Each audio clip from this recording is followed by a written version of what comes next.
Welcome to our channel. இன்றைக்கு வள்ளலாரின் 5 முக்கிய சாதனைகள் பற்றி தான் வீடியோல பார்க்க போறோம். வாங்க பார்க்கலாம். ஃபர்ஸ்ட் ஒன் பார்த்தீங்கன்னா சமத்துவ தத்துவம். அவர் சாதி மத மொழி போன்ற வேறுபாடுகளுக்கு எதிராக பேசினார்.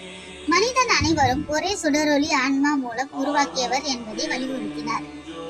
Second one Arutpa Thiruvarutpa. அவர் எழுதிய திருவருட்பா தமிழ் இலக்கியத்தில் மிக உயர்ந்த ஆன்மீக நூலாக கருதப்படுகிறது.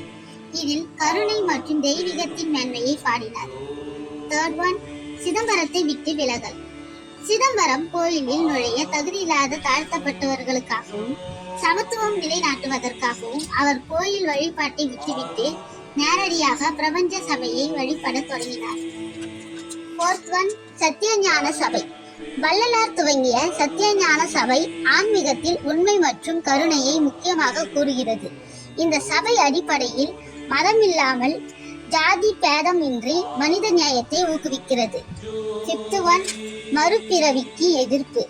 வள்ளலார் மறுபிறவி சிந்தனையை மறுத்து ஒளி உடலில் உயர்ந்த நிலையை அடைவதே மனிதன் அடைய வேண்டிய குறிக்கோள் என்று வலியுறுத்தினார்.